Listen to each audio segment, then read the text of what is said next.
Everyone,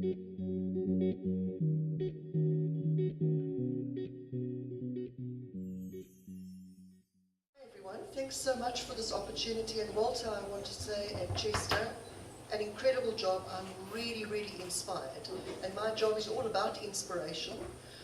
This is amazing. The feel in this room is incredible. Thank you. I'm going to just figure out how to work this for a second. Sorry. Did the wrong thing. Oops, help me, help me. Wrong. Doing wrong thing. Sorry. Let's set it up. Thanks very much. Press that. You just press that one and then switch presets. Switch it. Okay, so really what I want to talk about is the value of tourism, because I think it's something we don't always think about. And I'm going to start off just by reminding everyone in the room about the incredible attractions that we have on the Sunshine Coast. So we have almost 90 kilometers of pristine beaches, and we've got 3 blue flag beaches. That's quite an achievement. We have 10 rivers. The Bushman's is over 30 kilometers navigable, and the Kawi over 24 kilometers. We've got a variety of accommodation options, and over 2,600 beds are available in Mhlawumbi, officially. We are surrounded by big 5 game reserves. We have over 400 recorded bird species in the area.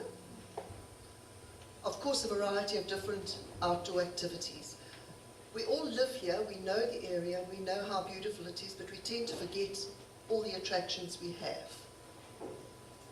We also have 5 museums and a very, very rich cultural history and heritage. I think one of the things that is really important to mention is the Port Alfred Airfield, which our Mayor, Mayor Parky, has been very involved in. We're very lucky to have 43 Air School. By the way, it's their 30th anniversary on Friday. They've been in operation for 30 years.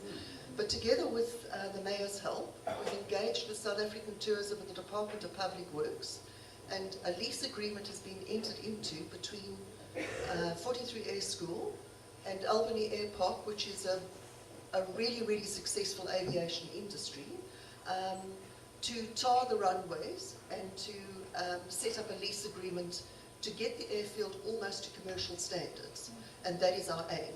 We already have SEM Air who are interested in flying. They've done the homework, and they reckon they can do 2 commercial flights a week, and that will make a huge difference to the tourism in the area.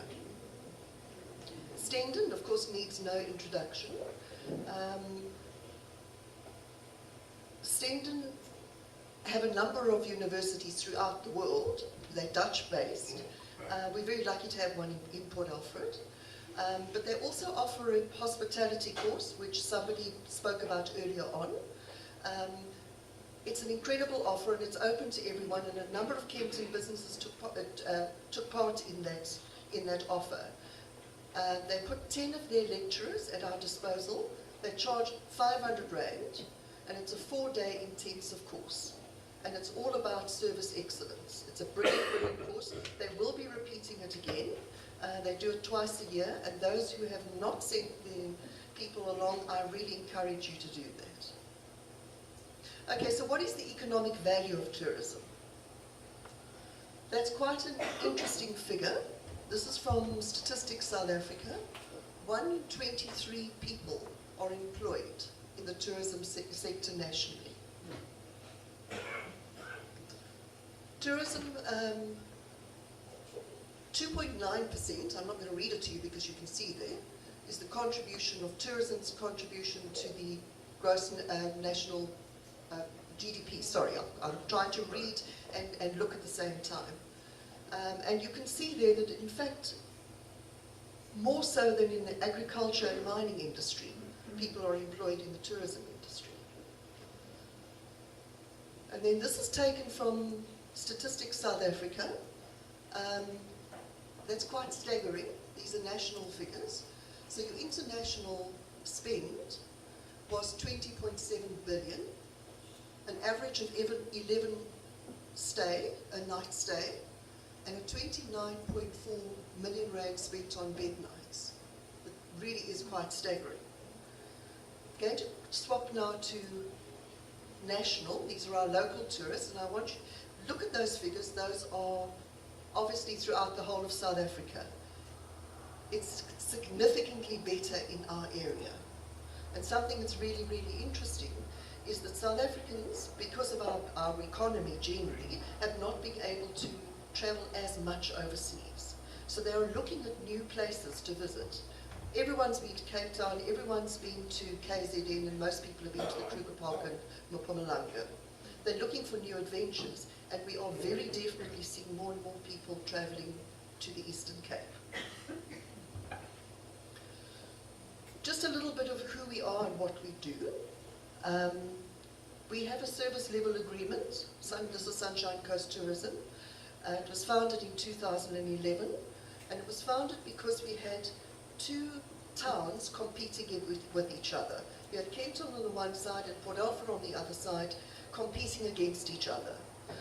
It really wasn't making sense. So we pooled resources. We signed a service level agreement with Mglambi Municipality, a memorandum of understanding with Sarah-Bartman District Municipality, with all the tourism bodies that you can see there. We were awarded, this was really quite significant, SALGA, which is a government agency, recognized us as the best run tourism organization in the country, and we were used as a model.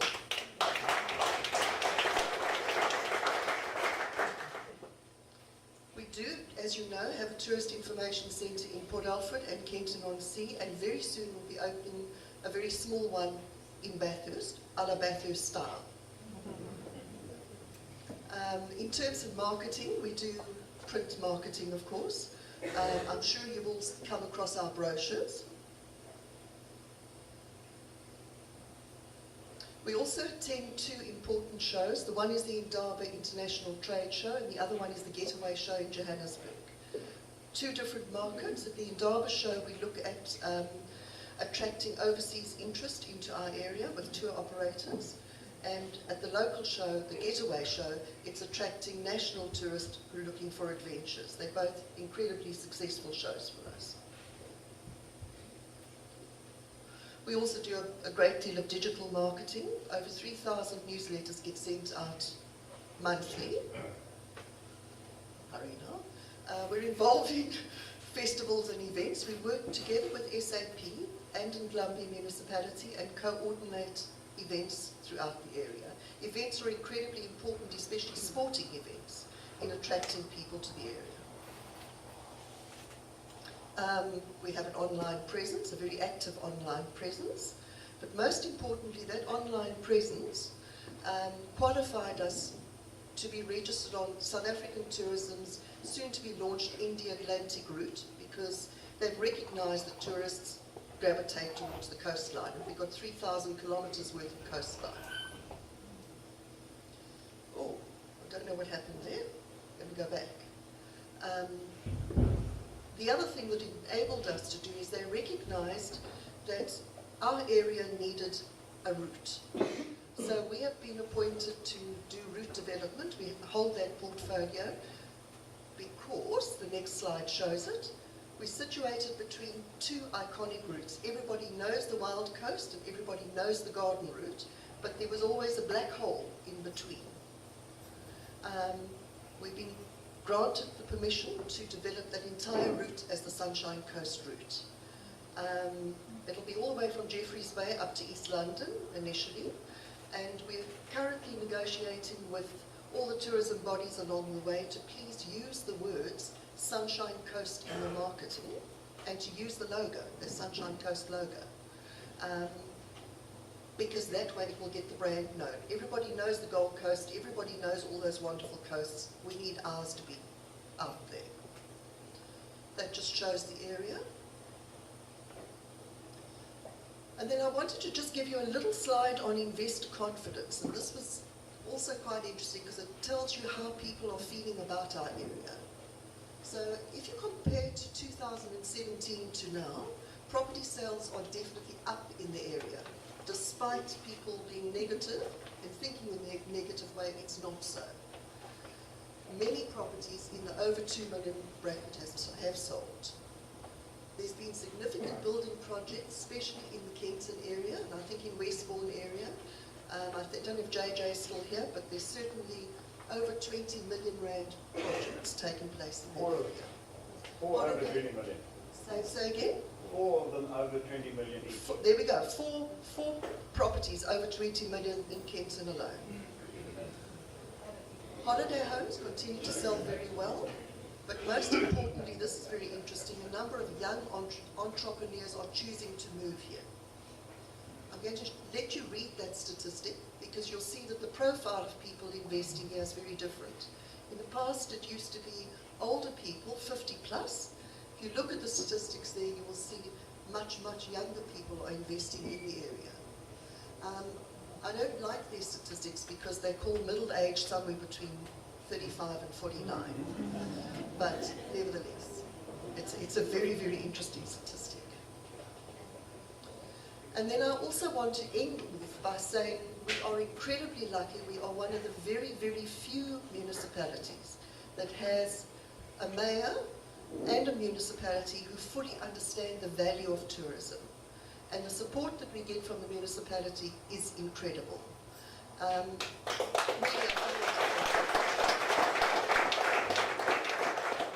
do focus on the negativity, but I want to tell you that visitors coming into our town are wowed, not just by the natural beauty.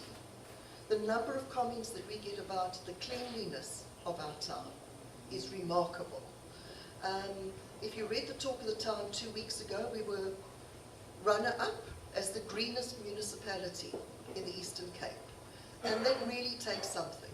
So well done, Mr. Mayor. You're really, really doing incredible.